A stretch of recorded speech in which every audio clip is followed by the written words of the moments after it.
Should have taken my deal.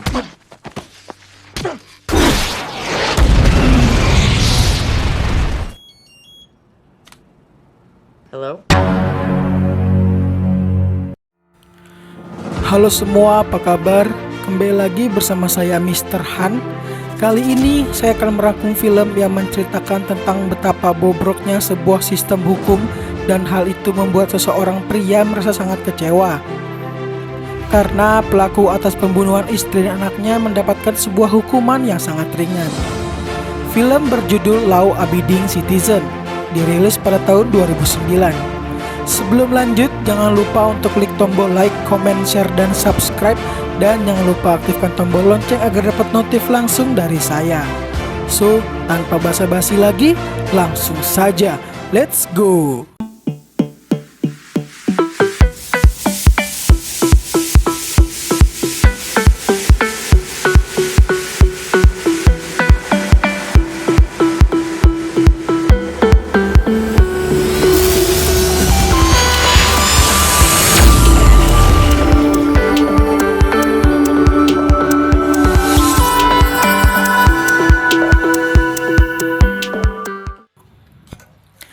Film dibuka dengan menunjukkan sebuah keluarga yang sangat gembira. Kepala keluarga dari keluarga ini bernama Clyde. Ia diketahui adalah seseorang yang pandai dalam bidang merakit sebuah alat teknologi. Dan di saat itu juga, bel rumahnya berbunyi. Sang istri meminta Clyde untuk membukakan pintunya. Dan betapa terkejutnya Clyde ketika mukanya dihantam oleh sekelompok maling. Maling itu pun menjaras semua barang milik Clyde. Dan yang paling parahnya adalah istri Clyde diperkosa dan kemudian ia dibunuh. Anak Clyde yang berada di sana juga dibunuh oleh para penculik. Anak Clyde yang berada di sana juga dibunuh oleh para perampok. Clyde hanya bisa menangis menahan amarah karena dia kini sedang tak berdaya. Maju ke beberapa hari kemudian, menunjukkan seseorang pria bernama Nick. Ia adalah pengacara dari kasus yang menimpa Clyde. Ia adalah seorang pengacara yang memiliki prestasi yang mentereng karena selama ia berkarir sebagai pengacara, semua kasusnya berhasil ia menangkan.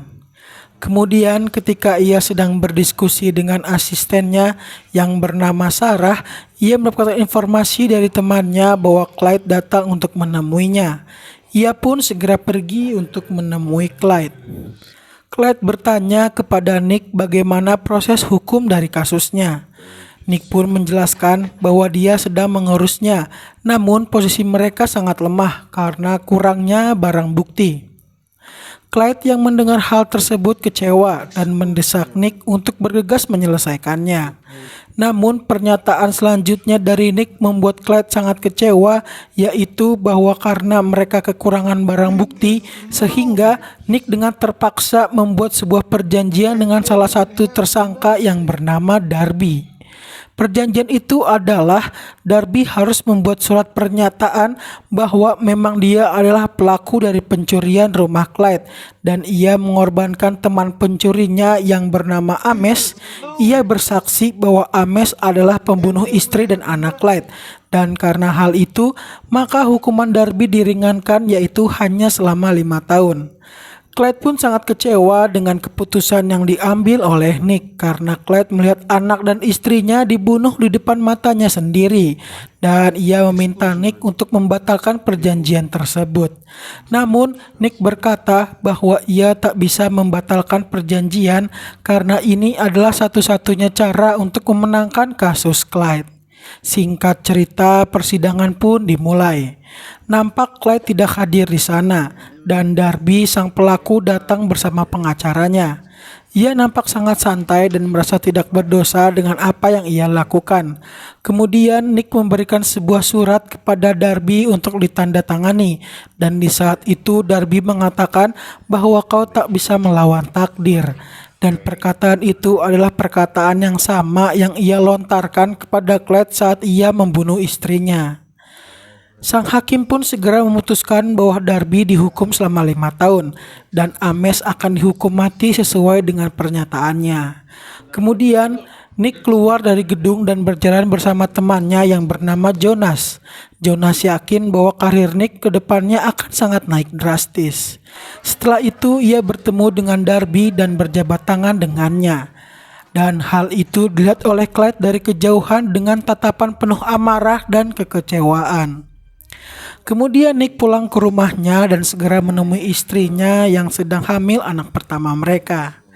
Film maju 10 tahun ke depan, menunjukkan keadaan Nick yang kini sudah menjadi pengacara yang sangat sukses dan menjadi salah satu jaksa di pemerintahan. Dan kini anak Nick juga sudah beranjak dewasa, dan anaknya akan melakukan sebuah pentas seni, namun karena kesibukan Nick, ia tak dapat menghadiri acara tersebut yang membuat istrinya sangat kecewa. Nick menghadiri eksekusi hukuman mati narapidana Ames. Ames akan dihukum mati dengan proses suntik mati. Eksekusi pun dimulai. Pada awalnya semuanya berjalan dengan baik. Namun tiba-tiba tubuh Ames mengejang sangat hebat dan ia pun tewas dengan pendarahan di bagian dalam tubuhnya. Hal ini tentu saja menjadi pukulan bagi Nick dan para hadirin yang menonton eksekusi tersebut. Karena pada eksekusi suntik mati, zat yang dipakai sudah dimodifikasi sedemikian rupa agar narapidana mati tidak akan merasakan kesakitan saat menjalani eksekusi. Dan setelah diselidiki oleh pihak kepolisian, mereka menemukan sebuah kantong di TKP yang bertuliskan "Kau tidak bisa melawan takdir." Nick yang mengetahui hal tersebut segera mengarah ke Darby karena Darby pernah berkata seperti itu saat di pengadilan. Maka ia memerintahkan para polisi untuk mengejar Darby. Scene berpindah ke Darby yang sedang berada di rumahnya bersama wanita penghibur. Ia menonton berita di televisi tentang kejadian yang menimpa temannya, dan ia juga sedang memakai narkoba sejenis sabu-sabu. Kemudian ia mendapatkan sebuah telepon misterius, di mana pria dalam telepon berkata bahwa para polisi sedang menuju ke rumahnya karena ia tersangkut dalam kasus kematian Ames. Sontak ia yang kaget segera pergi dari rumahnya dan mengikuti arahan dari pria misterius yang menyuruhnya untuk pergi ke sebuah gedung kosong dengan sebuah mobil polisi yang telah disediakan. Di mobil polisi ada seorang polisi yang sudah pingsan. Darby membangunkannya dan mengancamnya dengan sebuah pistol yang berada di mobil tersebut. Sesampainya di sana, ia menelpon pria misterius tersebut dan betapa kagetnya dia, ternyata pria misterius itu adalah sang polisi dan polisi tersebut adalah Clyde yang sedang menyamar. Dan pistol yang ia genggam telah diberikan sebuah jarum yang berisikan sebuah obat bius yang mana jika disuntikkan ke dalam tubuh manusia maka ia tidak akan bisa bergerak. Namun semua panca inderanya masih dapat bekerja sebagaimana mestinya. Kemudian Clyde mengikat Darby dan membawanya masuk ke gudang tua. Ternyata Clyde sudah merencanakan ini semua. Ia telah menyiapkan semua alat dan bahan untuk membunuh Darby dengan secara mengerikan. Ia juga memasang sebuah kaca di atas Darby agar Darby dapat melihat tubuhnya disiksa. Namun ia tidak dapat berbuat apa-apa, sama seperti Clyde ketika Darby memerkosa istri dan membunuh istri dan anaknya. Dan yang paling gilanya adalah Clyde juga merekam apa yang ia lakukan dan tentu saja ia memakai sebuah topeng agar identitasnya tidak diketahui. Kemudian scene menunjukkan Nick bersama Sarah sedang mengobrol dan kemudian ia mendapatkan informasi bahwa para polisi telah menemukan jasad Darby dengan keadaan yang sangat memprihatinkan dan semua mata kini tertuju kepada Clyde. Clyde kini sedang berada di rumahnya. Ia nampak sedang membuat sebuah alat dan ia seperti sudah tahu apa yang akan terjadi, bahwa polisi akan datang menangkapnya. Kemudian ia diinterogasi oleh Nick dan semua percakapan antara keduanya direkam untuk bukti di pengadilan. Clyde yang tahu hal itu maka ia memainkan kata-kata yang ia ucapkan kepada Nick agar itu menjadi bukti yang lemah, sama seperti kasus pembunuhan istri dan anaknya yang tidak memiliki bukti yang kuat, sehingga itu membuat Nick terpojok. Clyde juga meminta sebuah perjanjian kepada Nick sama seperti Nick dengan Darby, bahwa ia akan memberikan pernyataannya jika ia diberikan sebuah kasur yang baru dalam selnya. Dan di saat yang sama, anak Nick mendapatkan sebuah paket di rumahnya, yang ternyata paket itu adalah sebuah kaset yang berisikan video Clyde sedang menyiksa Darby, yang sontak itu membuat anak Nick yang melihatnya sangat trauma. Nick yang mendapatkan kabar dari istrinya segera emosi kepada Clyde dan ia pun menyetujui perjanjian kepada Clyde. Singkat cerita, Clyde dibawa ke penjara bersama dengan kasur yang ia minta, dan tentu saja itu membuat iri para napi di sana, termasuk dengan teman sekamar Clyde. Sidang pun dimulai. Nick menuntut atas kematian Darby dan Ames karena ulah Clyde. Clyde yang tak didampingi oleh pengacara pun berbicara di hadapan hakim. Ia malah memainkan Nick. Ia tidak menjalankan perjanjiannya dan berkata bahwa Nick tidak bisa menuntutnya karena ia tidak memiliki bukti yang kuat atas tuduhan kepada Clyde. Mendengar pernyataan Clyde membuat hakim kini berada di pihak Clyde. Dan di saat itu juga Clyde bertepuk tangan dengan keputusan hakim yang begitu mudahnya meloloskan dirinya yang padahal dia adalah tersangka kasus pembunuhan. Sontak itu membuat hakim marah dan menghukumnya. Kemudian Clyde lagi-lagi diinterogasi oleh Nick, dan Clyde kini membuat pernyataan yang benar karena ia merasa Nick telah memenuhi keinginannya. Ia berkata bahwa yang di dalam video tersebut adalah benar, bahwa itu adalah dirinya, dan ia juga mengaku bahwa dialah yang mengganti zat yang berada dalam tabung suntik yang membuat Ames menderita.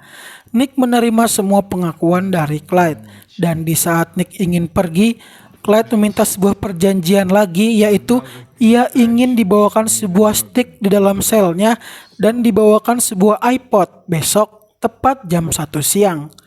Nick yang telah mendapatkan semuanya menolak perjanjian itu, namun Clyde berkata bahwa nyawa pengacara Darby kini berada di tangannya. Awalnya Nick tak mau percaya, namun saat ia menelpon istri dari pengacara Darby bahwa ia sudah tidak pulang selama 3 hari, Nick pun menyetujui perjanjian dengan Clyde.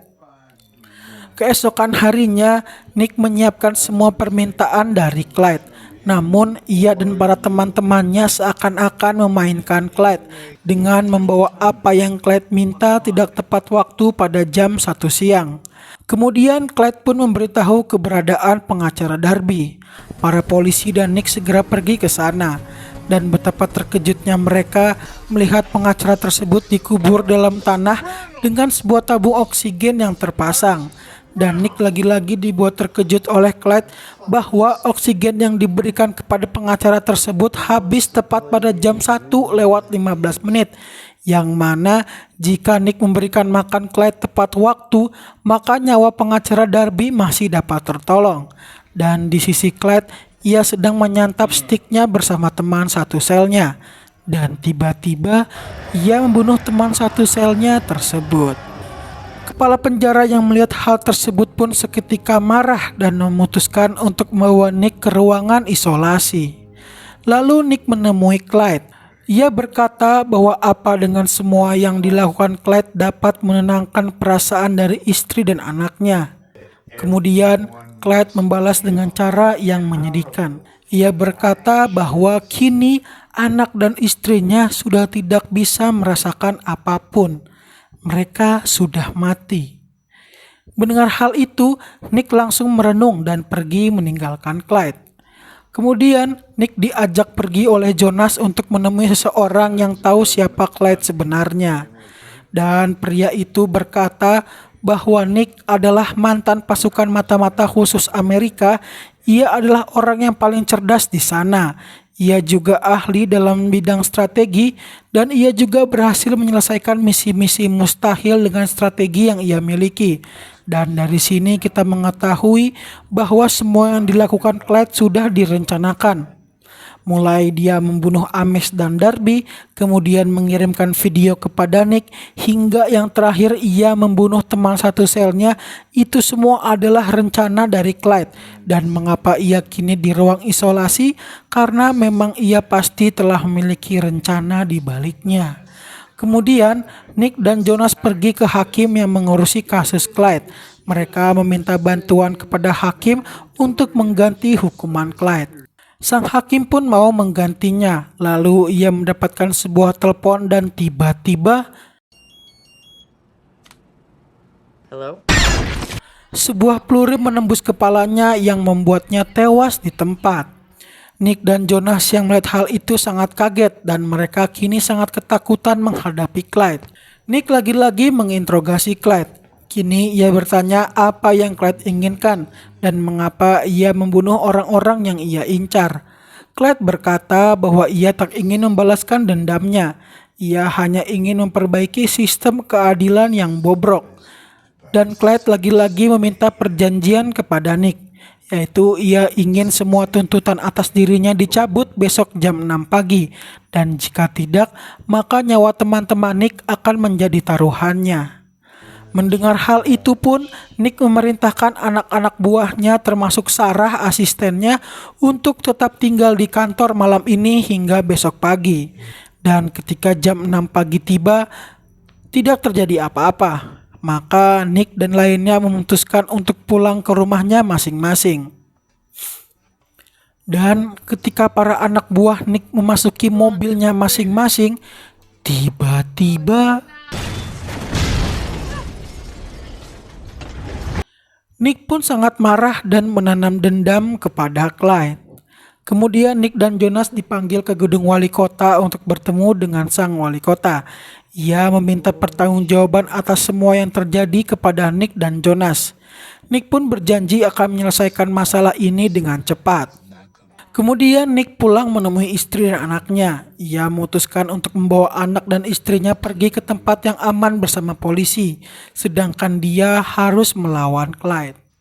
Lalu ia pergi menemui Clyde. Ia memukul Clyde dan berkata bahwa ia harus mengakhiri ini semua. Namun Clyde malah berkata bahwa ini baru permulaan. Kemudian Nick dan Jonas pergi ke pemakaman rekan kerja Nick. Di sana Nick berkata kepada Jonas bahwa memang ia dulu memiliki cita-cita akan merubah semua sistem peradilan yang ada. Namun berjalannya waktu kini malah ialah yang terjerumus dalam sistem peradilan yang bobrok ini. Kemudian mereka berdua pun pergi dari sana. Mereka menaiki mobilnya masing-masing. Dan lagi-lagi suasana berubah menjadi misterius. Dan tiba-tiba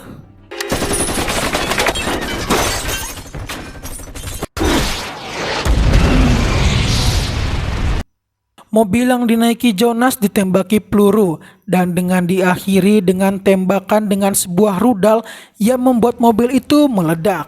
Dan kini Nick telah kehilangan rekan-rekannya dan hanya istri dan anaknya lah yang kini ia miliki. Ia pun dipanggil lagi menemui wali kota. Wali kota sangat kecewa dengan ini semua dan akhirnya karena ia menginginkan kasusnya berakhir, ia mengangkat Nick sebagai ketua jaksa di wilayah mereka yang membuat Nick kini memiliki wewenang penuh atas pengadilan di sana. Nick pun segera pergi mencari informasi tentang Clyde. Kemudian Nick mendapatkan sebuah email yang berisikan tentang informasi dari Clyde. Dan diketahui bahwa selama 10 tahun terakhir Clyde telah membeli banyak sekali properti atas nama dirinya sendiri, yang mana berarti ia telah merencanakan semuanya dengan sangat tepat dan terinci. Dan akhirnya Nick mengetahui bahwa Clyde telah membeli sebuah gudang tua dan letaknya sangat dekat dengan penjara. Nick pun segera pergi ke tempat tersebut bersama satu temannya. Dan betapa terkejutnya mereka menemukan sebuah jalan rahasia, dan jalan rahasia itu terhubung dengan ruang isolasi yang kini ditempati oleh Clyde. Dan di sana juga Nick mengetahui aksi Clyde selanjutnya, yaitu ia akan meledakkan gedung wali kota yang di sana kini telah dilangsungkan rapat dari para petinggi atau pejabat kota. Dan benar saja, kini Clyde telah berada di sana dengan menyamar sebagai tukang bersih-bersih. Ia pun lolos dari pemeriksaan dan ia pergi ke sebuah ruangan tepat di bawah para pejabat sedang rapat. Ia pun memasang sebuah bom di sana. Nick dan temannya telah sampai di gedung wali kota, namun mereka tidak bertemu dengan Nick. Mereka akhirnya menemukan sebuah tas yang berisikan bom yang dibawa oleh Clyde. Dan bomnya terhubung dengan ponsel milik Clyde, sehingga bomnya bisa diledakkan dari jauh. Clyde pun memiliki ide dan ia membawa bom itu pergi dari sana. Scene kembali ke Clyde yang telah sampai di gedung tua miliknya. Dan sesampainya ia di ruangan isolasi, ia dikejutkan dengan keberadaan Nick yang lebih dahulu tiba di sana. Kemudian Nick memberikan sebuah penawaran kepada Clyde, yaitu ia akan dibebaskan dan berjanji untuk menghentikan ini semua. Dan jika tidak, maka Clyde akan melawan Nick seterusnya. Clyde yang yakin dengan rencananya tentu saja memilih untuk tetap menjalankan rencananya. Ia pun menggunakan teleponnya untuk meledakkan bomnya. Dan siapa sangka bahwa bomnya telah dibawa oleh Nick ke ruangan isolasi Clyde. Nick pergi meninggalkan Clyde dan ia mengurung semua akses Clyde agar ia tak dapat kabur dari sana. Bom itu pun meledak bersama Clyde. Film pun selesai. Film yang sangat seru dan alur cerita yang disajikan sangat keren juga dan tidak bertele-tele. Dari awal film hingga akhir film selalu tegang, gak dikasih kendor. Salut saya buat yang nulis skenarionya. Dan pelajaran yang dapat diambil dari film ini adalah bahwa tidak semua yang kita anggap benar itu benar dan apa yang kita anggap salah itu adalah salah. Sehingga jika kita ingin melakukan apapun harus memikirkannya beberapa kali agar kita tidak salah dalam melangkah. Oke, saya Mr. Han pamit undur diri. Salam Law Abiding Citizen.